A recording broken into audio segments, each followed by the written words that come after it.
C'est officiel, la Russie et l'AES scellent un partenariat stratégique. Les deux parties s'engagent à renforcer leur coopération dans la lutte contre les terreaux et l'instabilité qui mine la région. L'objectif commun est d'instaurer durablement la sécurité et la stabilité au sein des 3 États membres de l'AES. La Russie réaffirme son soutien indéfectible et sans condition aux forces conjointes de l'AES, conformément à ce que j'anticipais dans mes précédentes analyses. Ils ont convenu de faciliter l'accès à des équipements militaires de pointe et d'assurer la formation adéquate du personnel afin de consolider la sécurité collective de l'espace AES. La Russie va plus loin.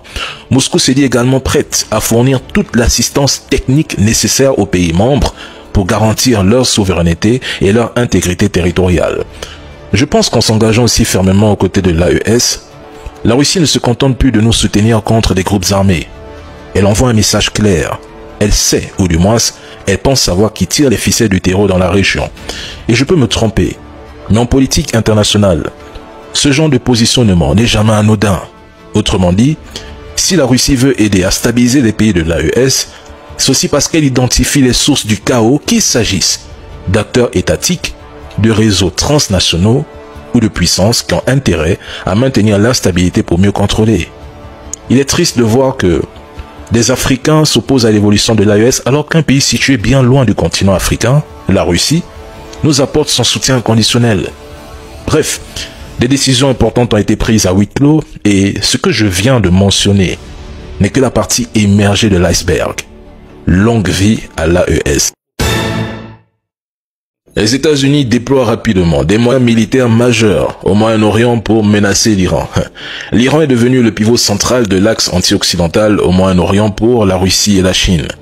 Ces deux puissances ont tout intérêt à éviter son effondrement car cela affaiblirait leur position face aux États-Unis d'Amérique. C'est par là qu'il faut commencer. Maintenant, pourquoi l'Iran abandonnerait-il son programme nucléaire? On ne l'intimide pas, on ne le menace pas. L'Iran n'est pas un pays qui cède aussi facilement sous la pression diplomatique ou de vulgaires sanctions économiques occidentales. Supposons même que les États-Unis décident d'attaquer l'Iran demain. Pensez-vous vraiment que Téhéran resterait passif? Les conséquences d'un tel conflit seraient catastrophiques et n'auraient rien à voir avec l'affrontement d'avril 1988. Aujourd'hui, 2025, l'Iran dispose d'armes bien plus précises et puissantes. En cas d'attaque, il internationaliserait immédiatement le conflit en mobilisant ses alliés en Irak, en Syrie, au Yémen et surtout au Liban où le Hezbollah pourrait tirer des dizaines de milliers de missiles sur Israël. Ce serait 10 fois pire que la crise de 2006 qui avait entraîné l'évacuation de 300 000 civils israéliens. Lorsque l'Iran affirme pouvoir attaquer les bases américaines dans le Golfe, je suis désolé, mais ce ne sont pas de simples paroles en l'air.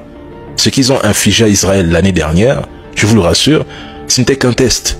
Un embrasement du Moyen-Orient provoquerait une flambée des prix du pétrole en raison des risques pesant sur le détroit d'Ormuz par où transit environ 20% de l'approvisionnement mondial. De plus, on assisterait à une réduction drastique des routes aériennes entre l'Europe et l'Asie, qui est un élément clé de la mondialisation. Donc, c'est bien de menacer, c'est bien les paroles en l'air, c'est bien de vouloir attaquer l'Iran, mais attention. Certains acteurs internationaux poursuivent aujourd'hui leurs tentatives de déstabilisation de la région du Sahel. Parmi eux, outre les anciens colonisateurs, le régime de Kiev qui, avec le plein assentiment de ses sponsors occidentaux, s'est récemment manifesté en soutenant ouvertement des groupes terroristes dans cette partie de l'Afrique. Lentement, mais sûrement. Le ministre burkinabé des Affaires étrangères en déplacement à Moscou a fait savoir que Ouagadougou était en train de finaliser les travaux sur les documents relatifs au projet de centrale nucléaire. Il manque encore quelques signatures afin de pouvoir avancer sur ce dossier, des signatures qui devraient être recueillies ces prochaines semaines.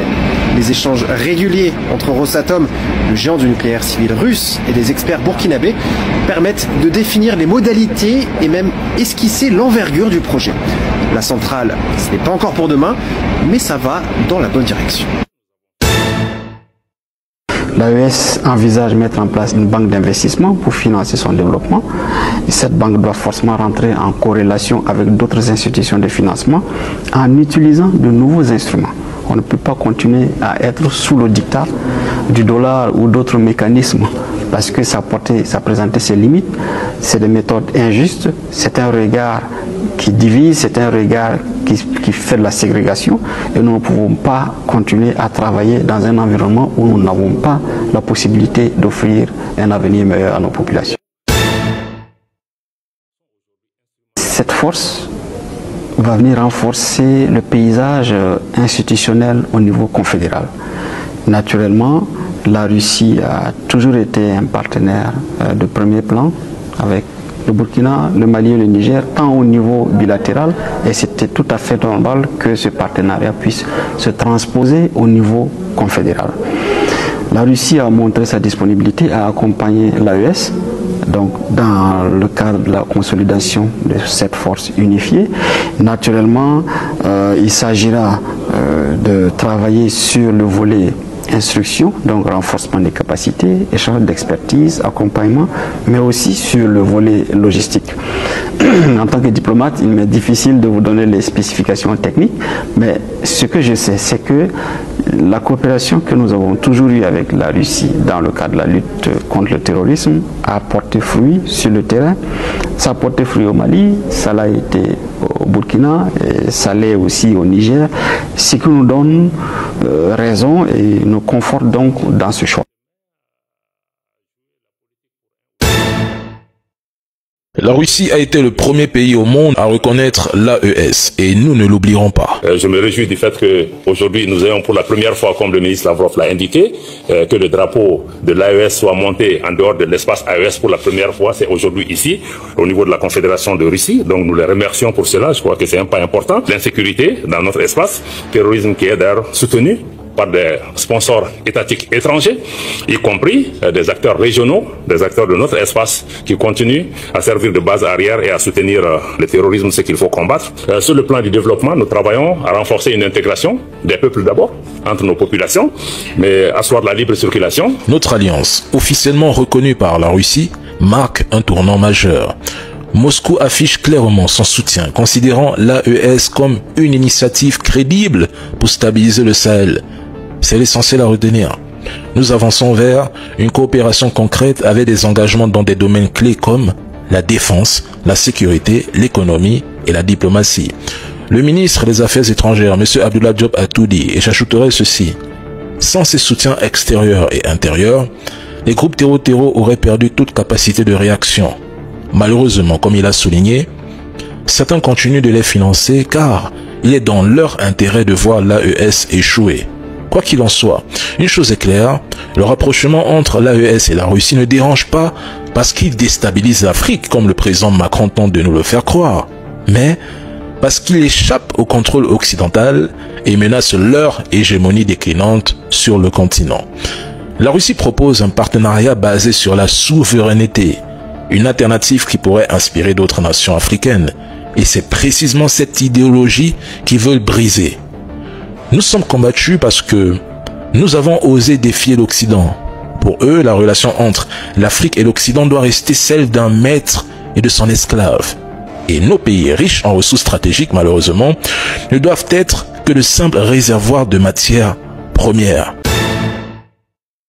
Deux nouvelles localités passent sous contrôle russe. En l'espace de quelques heures, les forces armées russes ont pris le dessus sur les troupes ukrainiennes à Veslo, en République populaire de Donetsk, et à Lobkovo, dans la région de Zaporijia. Une avancée stratégique qui change la donne sur le terrain. Mais ce n'est pas tout. Les pertes ukrainiennes s'accumulent, les infrastructures militaires sont ciblées, et l'aviation russe multiplie les frappes. Quelles sont les conséquences de cette nouvelle progression? Restez bien avec nous pour comprendre l'ampleur de cette situation. Abonnez-vous et partagez cette vidéo pour ne rien manquer des dernières évolutions du conflit. Dans le détail, le ministère russe de la Défense a confirmé que le groupe de forces a pénétré plus profondément les lignes défensives ukrainiennes et a sécurisé la localité de Veslo en République populaire de Donetsk. Une opération qui s'est accompagnée de lourdes pertes du côté des forces ukrainiennes. Selon les rapports officiels, jusqu'à 125 militaires ukrainiens ont été neutralisés, plusieurs véhicules blindés détruits et au moins 4 pièces d'artillerie de campagne mises hors d'état de fonctionner. Dans le même temps, à l'ouest, dans la région de Zaporijia,